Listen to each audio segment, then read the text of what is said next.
But our own Jay Glazer, Rob, Fox Sports NFL Insider, who's one of the best in the business, he tweeted out yesterday a series of interesting tweets. Here's what he said. On Sunday, I shared that the Texans' stance on trading Deshaun Watson has softened, where they weren't even returning calls from teams in camp. That has changed.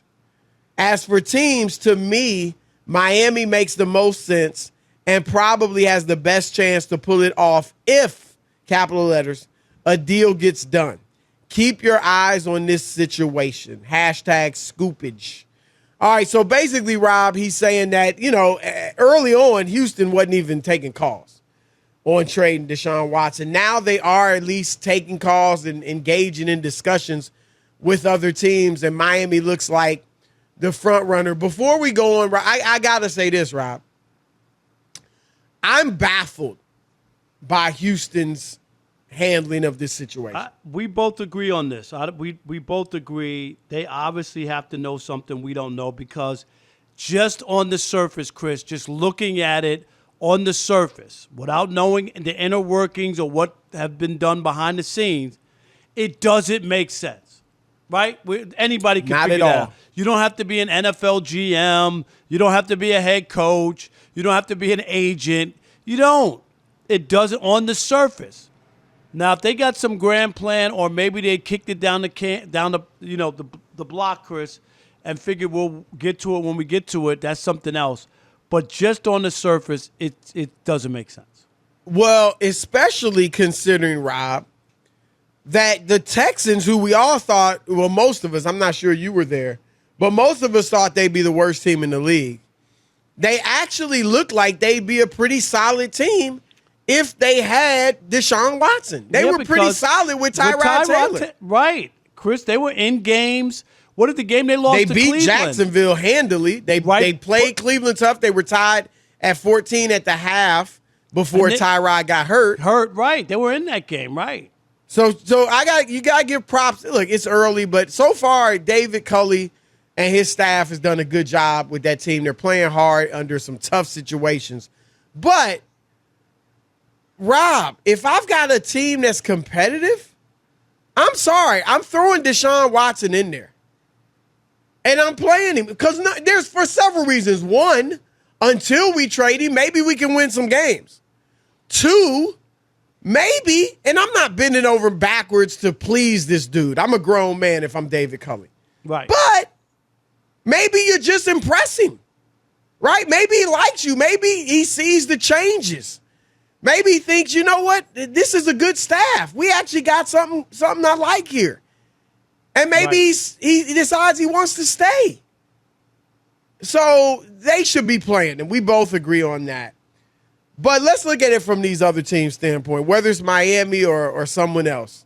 I get it. I mean, Deshaun Watson is great, and he's better probably than Tua ever will be. I mean, maybe Tua. I'm not ready to throw in the towel on Tua, Rob, who's hurt right now. But I'm just saying, even if Tua ends up being really good, I doubt he's going to be as good as Deshaun Watson. And so I get being enamored with Deshaun. There's no reason for us to believe that, right? Not at this point. Right? No. But here's the thing: if I'm Miami, I don't think I do it, Rob. And here's why. Number one, I don't know if I'm going to have him for the future. Even if I can have him for the rest of this season, I don't know if I'm going to have him for next year and the year after that, and so on and so forth. And if I've give up 3 first-round picks and a second plus a player, whatever the deal might be, and I lose, I don't get Deshaun Watson for the future, I'm not getting those picks back. Yes, his contract will be voided. Fine, that's good. But I'm not getting those draft picks back. No, you made a deal. Right. The deal's done. You're booty How do you out. risk Can I say that? Rob? I mean, right, you can't, Chris. And that's the problem, because you know what? God forbid, but the day they come in and take Deshaun Watson out is the day you might as well pack up your office too, because that'll be right as GM. You might as well follow him right out the door, because you set the franchise back And you can't get those picks back, Chris. And that's No way. why it's too big of a risk, and you could wind up losing. Even if your owner's on board, Robin, the talk is that the owner in Miami is on board, right? He wants Deshaun. Even if he's on board, though, and he's like, look, if it blows up in our face, I got you. I got to be honest, Rob. I mean, I guess, look, if the owner's going to make you do the deal, I guess you got to do the deal. But I'm just saying, I wouldn't even trust that, Rob. Because if it does blow up in your face, guess what the owner's going to be looking for? A scapegoat. And it ain't going. You think he's going to fire himself or sell a team? No. Right. People will be crying bloody murder. Yep. And they'll be like, well, the general manager didn't talk me out of it, so you're to blame. You know, you're the general manager, and you should have stuck to your guns and told me not to do it. I mean, that or be like, hey, I only own the team. I don't run football operations. Right. I don't know football. You're the football guy. You should have told me. Nah, you're right. So, and then here's the other aspect of it, Rob. And maybe I'm grasping for straws. I don't know. But number one, we haven't seen Deshaun Watson play all season. Now, I'm sure he's still a great quarterback, but it's going to take him a few weeks, right, to get in shape, get going. We're already in week 4. And then, Rob, you don't know what his mental frame of mind is going to be. Now, some guys, I remember covering Kobe Bryant in the midst of his trial in Colorado, and he thrived. He was in a race trial. I mean, he was think awesome. About that. Yeah, flying, Rob, to Colorado for court and flying back and playing in a game that day or the next day against the Spurs. Team playing. It was incredible. Can you imagine that happening now, Chris? A team playing for that? A rape case? Think about that. Yeah, it's a different America right now, right? That wouldn't happen. Yeah. But so some guys will thrive off that. We all heard the cliche, and it's true. Some guys, the court, the field, the diamond, whatever is their sanctuary, all right? But not everybody's like that. What if Deshaun has trouble focusing because he's concerned about his future? He's concerned about going to jail. What if he's not what he used to be just mentally because of this situation? And you might only have him for this year. So I don't even know that it's a win, even if you just get him for this year, Rob. So all that being the case, as great as he is, I wouldn't mess with him. If I'm another team, I wouldn't mess with him unless I got him for just some super cheap deal. But otherwise, I'm not messing with him. It's too risky. And I think unless you're willing to stake your reputation, Chris, and your future, like as a GM, that's the only way you make it. Because it's not only that. Then, Chris, you also have the general public and your fan base to sell them that this is okay, that this is cool, right? You got to also – there's a sell job. Yep. Right? Absolutely. You in Miami – You just mentioned it, the way the country's changed. Right. What did Flores just say? We want people with character, right? That's what I'm giving you his words. Yep. And then you're going to sell that to the fan base?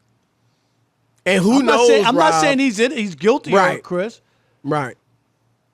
And who knows what unsavory details could come out? I don't know. That's always the scary part. There's already been some stuff that's a little out there, But who knows what could come out in the trial? And so you mentioned it. I mean, this isn't thankfully the same. It's bad. Both the allegations are bad. But it's not quite the same as Trevor Bauer with the Dodgers. And we saw that. Did he play again for them, Chris? Nope. Been suspended the whole year. The whole season went by. What do you think is going to happen to him? Let's say he doesn't end up doing, getting legal punishment. Yeah. Right. I think he won't come back to the Dodgers. I think he might be out for a little while, and then after some sort of apology and his behavior or whatever, you know what I mean? Like after people feel like he put in some sort of punishment, then I think he'll get another opportunity. Somebody will give him one, but he has to be contrite. You know what I mean? If it Right. He has to come back rehabilitated, so to speak. Exactly. and all that. Like I've changed my ways. I've done some stuff that I'm not proud of, and I made a mistake. Right. And I'm looking for another opportunity and to do right. I'm not one of these people think that people make mistakes and that's it. People make Right. mistakes all the time, but you gotta, Chris. I say this all the time. If Pete Rose would have apologized and said, "I made a mistake. I never meant to hurt baseball. I didn't mean to gamble on the game, and I'm gonna get help." Right, for Gamblers Anonymous, he would be in the Hall of Fame right now. Yeah, He I think would. you're right. Yep. People give second chances in this country. Was he on the ballot? Was he ever? No, he never was on the ballot. He was never even because able he was to be banned. on the ballot. Right. Right, Okay. because he was banned. But you get my point. Is that Right, he no, never yeah. fessed up to it. Right. Well, didn't it look like at a point he might get on the ballot? Well, but because they then- let him. You remember when they let him come back to Cincinnati for the Yep. All-Star game? Yep. And then he came out with a book right after that, Chris, to make money, saying that he did it. After all that. Right. Right. But Rob,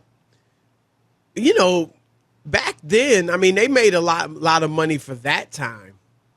But it wasn't an amount of money that you could still be living off today. So he probably needed money. But Why you I mean, think he that's was- no excuse, but I'm just Right. saying. Oh, no, it's totally different. He didn't make that much money back then. Right, They didn't right, make it. I was right. doing a thing about Dave Winfield when he signed a big contract to come to the Yankees. He signed a 10-year, $23 million contract. Just think about that.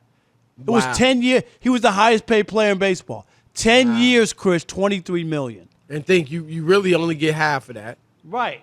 And that's your earnings. That's why these guys, they're going to be done making money. I mean, obviously there are things they can do after the game, but they're going to be done making the bulk of their money in most cases at 35 years old. Yep. So they got to make what they can. All right,